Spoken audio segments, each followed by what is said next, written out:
There's a pipeline running through this story that most people have never heard of. It is 254 kilometers long, connecting the Israeli port city of Eilat on the Red Sea to the Mediterranean city of Ashkelon. It was built in 1968 as a joint venture between Israel and the Shah's Iran, a secret infrastructure project designed to move Persian Gulf oil to European markets while bypassing the Suez Canal.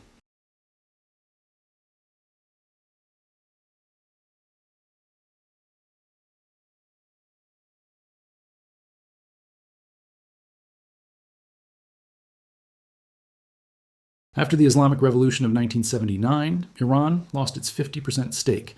The pipeline's ownership transferred entirely to Israeli state control, and the infrastructure sat underutilized for decades, too politically sensitive to operate publicly, too valuable to abandon.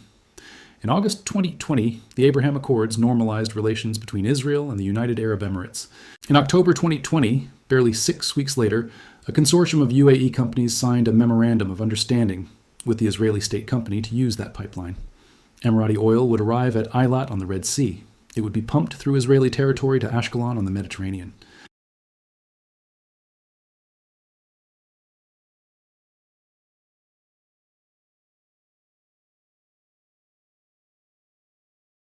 The pipeline was activated, and Mohammed bin Salman, the crown prince of Saudi Arabia, the most powerful man in the Arab world, and the ruler of the nation whose entire geopolitical identity is built around being the custodian of Islam and the guardian of Arab interests, was not consulted.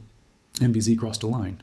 And the rift that opened between Abu Dhabi and Riyadh on the day that deal became public has been getting wider ever since. To understand why the secret Israeli pipeline deal nearly triggered the most serious rupture in Gulf Arab politics in decades, you need to understand the specific position Mohammed bin Zayed holds in the architecture of Gulf power and what the Abraham Accords represented to Mohammed bin Salman. MBZ, the president of the UAE, ruler of Abu Dhabi, and the man who has been the dominant strategic intelligence of the Emirates for over 2 decades, was Mohammed bin Salman's mentor. Not metaphorically, literally. When MBS was a young prince navigating the treacherous court politics of a kingdom with dozens of competing princes and no clear succession path.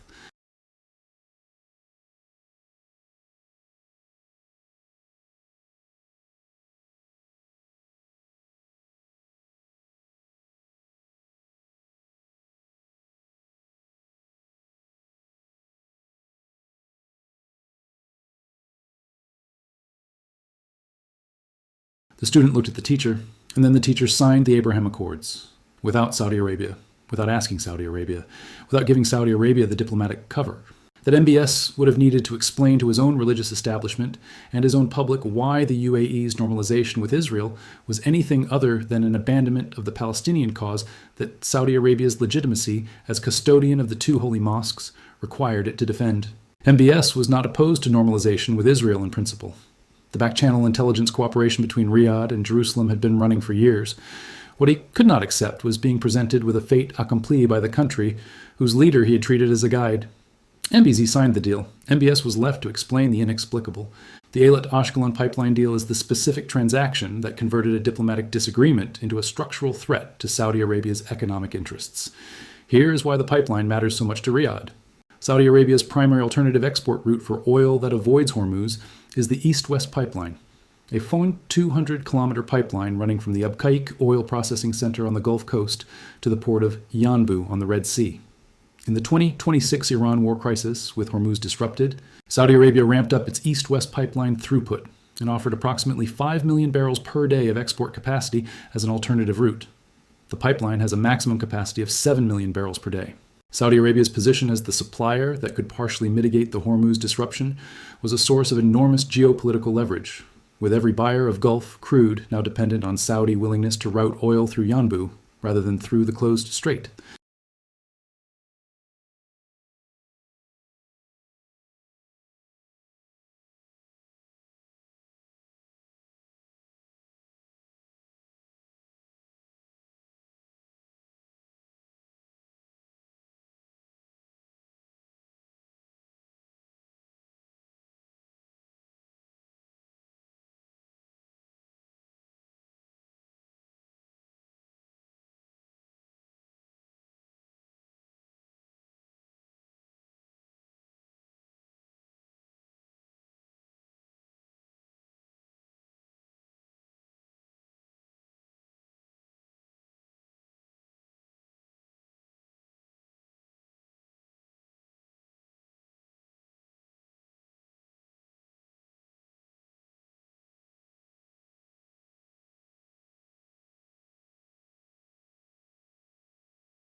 The United States showed strong interest. Trump's team raised the proposal with Saudi officials. The strategic logic was undeniable. With a single infrastructure project, Saudi Arabia could permanently immunize its oil exports from both Hormuz disruption and Houthi attacks on Red Sea shipping, position Israel as a friendly energy transit partner, and generate the economic linkages that normalization advocates had been promising for years. Saudi Arabia responded coolly.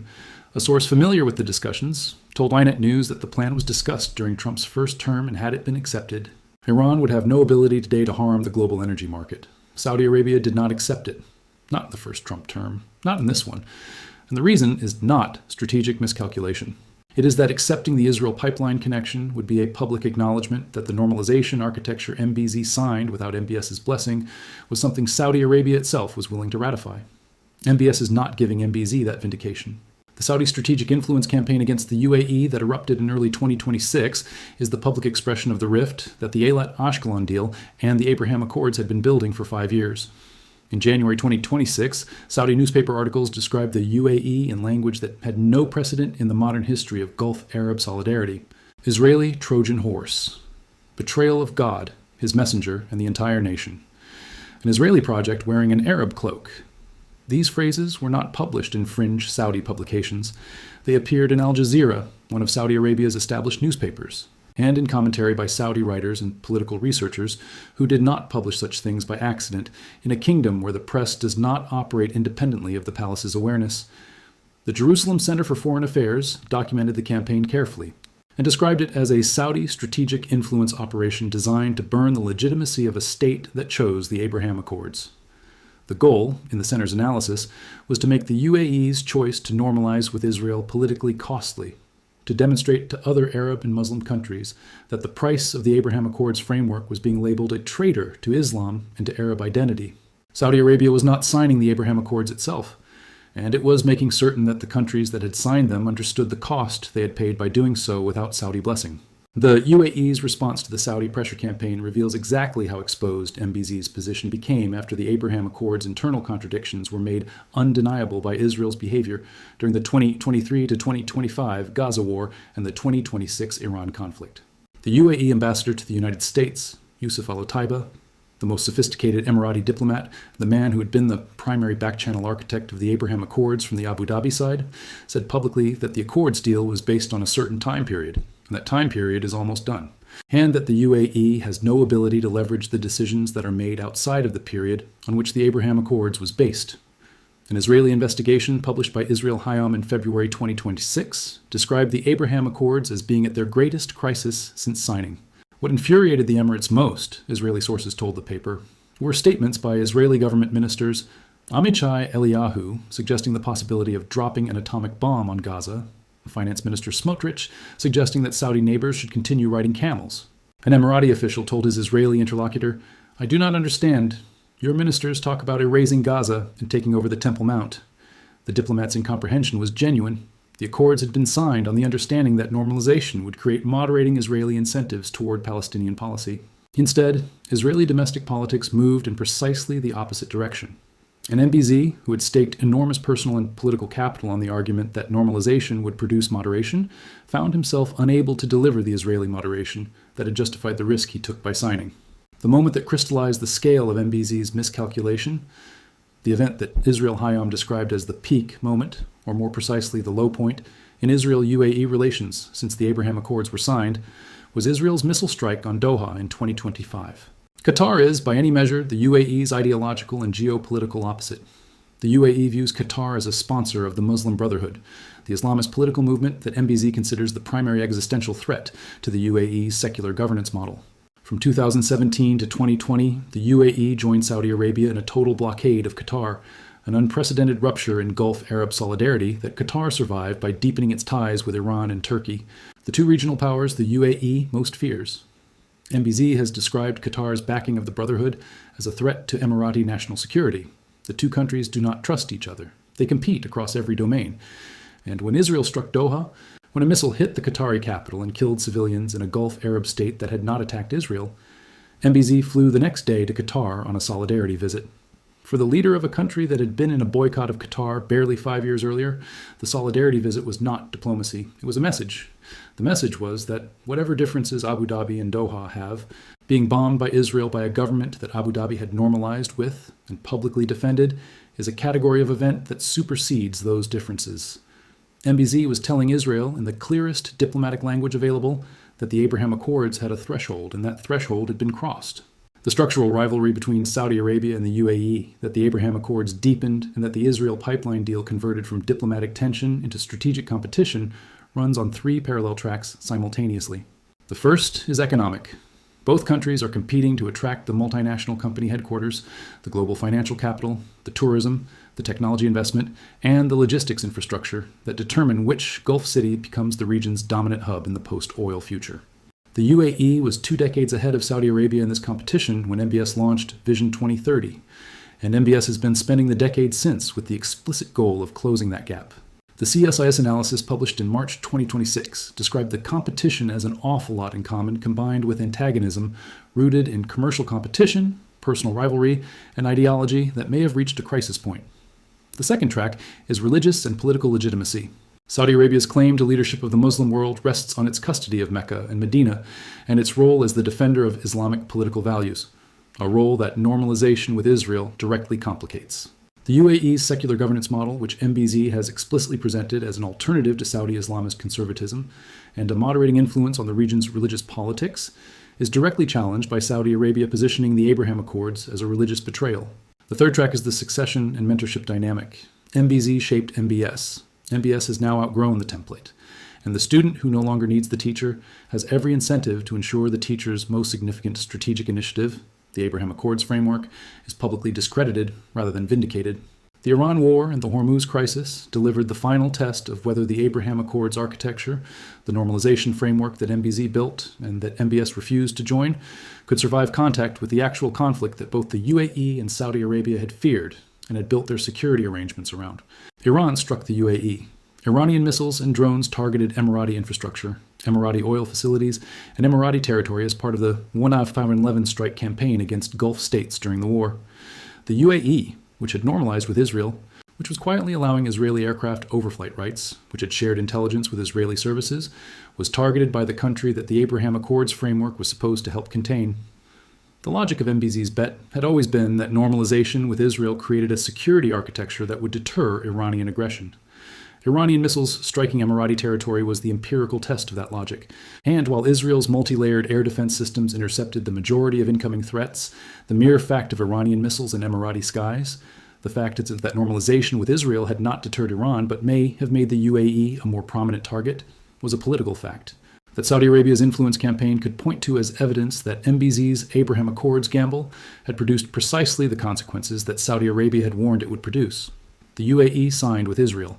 Iran targeted the UAE. Saudi Arabia, which had not signed with Israel, remained Iran's preferred mediator and communication channel even during the war, with Saudi Foreign Minister Prince Faisal bin Farhan receiving calls from Iranian, Qatari, UAE, Jordanian, and Turkish foreign ministers in the same 48-hour period. Saudi Arabia's refusal to normalize was its protection. MBZ's normalization was his exposure. The Saudi proposed Israel pipeline extension through Jordan to Eilat remains unbuilt. The original UAE-Israel Eilat-Ashkelon deal, signed in October 2020, survived its initial blockade by Israel's Environmental Protection Ministry and went into partial operation, but never at the scale that either party had envisioned when the 10-year contract was signed. The Abraham Accords are officially intact. Trade between Israel and the UAE has expanded. The UAE is Israel's second-largest regional trading partner. And the formal diplomatic relationship has not been severed. But the political substance of the relationship, the mutual strategic confidence that MBZ staked the deal on, the expectation of Israeli moderation toward Palestinian policy, the security cooperation model that was supposed to demonstrate to Saudi Arabia and the wider Arab world that normalization produced better outcomes than hostility, has been degraded by Israeli government ministers, by the Gaza war, by the Doha strike, by Iranian missiles in Emirati airspace. And the Saudi influence campaign, Israeli Trojan horse, betrayal of the nation, Israeli project in Arab clothing, is not just rhetoric. It is the ideological environment in which every Arab and Muslim government that is considering any relationship with Israel's normalization framework must now operate. MBZ crossed a fundamental and permanent line in 2020 when he signed the Abraham Accords without Saudi blessing and activated a secret pipeline deal that cut Riyadh out of the energy corridor equation entirely. The line he crossed is still clearly and permanently marked, and Saudi Arabia is still standing at it, making certain that everyone on both sides understands exactly where it runs. The question that the next phase of the Gulf's realignment will answer is whether the Abraham Accords framework, the specific architecture MBZ built and that the 2026 crisis has put under maximum stress, survives as a durable regional settlement or becomes a historical footnote of a normalization that worked until the conditions that produced it changed. MBZ bet that Israel's normalization with the Gulf would constrain Iran. Iran struck the UAE. MBZ bet that normalization would create Israeli moderation on Palestinian policy. Israeli ministers talked about atomic bombs in Gaza. MBZ bet that the economic logic of the Eilat-Ashkelon pipeline would pull Saudi Arabia gradually toward the same framework. Saudi Arabia called the UAE an Israeli Trojan horse. Every specific bet MBZ made on the Abraham Accords has been challenged by events in ways that MBS can point to as validation of Saudi Arabia's refusal to join. The secret Israeli pipeline deal that started this rift is still operating in partial form. The rift it opened is wider than it was when the deal was signed. And the war that was supposed to vindicate MBZ's security logic by demonstrating the necessity of Israel-Gulf cooperation has instead demonstrated that the region Iran built to absorb and respond to that cooperation. The resistance axis, the proxy network, the Hormuz closure, the missile campaigns, was more durable and more strategically sophisticated than the normalization architecture built to contain it. MBZ crossed the line held, and the Gulf is still calculating what that means. The ADCOP, the Abu Dhabi crude oil pipeline, also called the Habshan-Fujairah pipeline, is the UAE's own alternative to Hormuz, the infrastructure that MBZ built specifically to immunize Emirati oil exports from exactly the kind of IRGC closure that the 2026 war produced. The pipeline runs from Abu Dhabi's onshore fields to the port of Fujairah on the Gulf of Oman, outside the Strait of Hormuz entirely, with a capacity of approximately 1.5 million barrels per day. The ADCOP is the physical manifestation of the UAE's independent strategic calculation. That Hormuz control was always a vulnerability that required a bypass rather than a guarantee. MBZ built the bypass. He did not tell MBS he was doing it. He did not tell MBS about the Eilat-Ashkelon pipeline arrangement either. The pattern, building alternative infrastructure that bypasses the constraints Saudi Arabia had accepted as permanent features of Gulf geopolitics, is the consistent theme of MBZ's strategic independence and the consistent source of MBS's resentment. Saudi Arabia's East-West pipeline was built for the same purpose in an earlier era, and Saudi Arabia has upgraded it during the Iran War. But MBZ's willingness to add the Eilat-Ashkelon layer, the layer that converts Israeli territory into an extension of UAE export infrastructure, is the specific escalation that converted economic competition into what the CSIS analysis called a crisis point. The Trump administration's role in facilitating the Abraham Accords created conflicts of interest that shaped Gulf diplomacy in ways that continue to matter. Jared Kushner, who led the Accords negotiation, now has ownership stakes in funds receiving billions of dollars directly from the governments of Saudi Arabia, the Emirates, and Qatar. Steve Mnuchin is in a similar position. The alignment between Trump-adjacent financial interests and Gulf state investment created a diplomatic environment where normalization was simultaneously a foreign policy achievement and a financial arrangement. MBZ understood this structure. The UAE's investment in Trump-aligned funds was not charity. It was the purchase of advocacy from the American government most likely to protect the Accords framework from Saudi pressure. The advocacy arrived. And when Saudi Arabia called Abu Dhabi an Israeli Trojan horse, the American response was not neutral arbitration. It was structural advocacy for the party whose money was in the funds. The Lebanon question is a further arena where Saudi and Emirati interests partially align, but where the specific mechanisms each has chosen are in competition. Saudi Arabia works through Sunni political networks. The UAE works through financial infrastructure and long-standing relationships with Lebanese Christians. Both want Hezbollah disarmed. Neither wants Israeli ground forces as the instrument of that disarmament.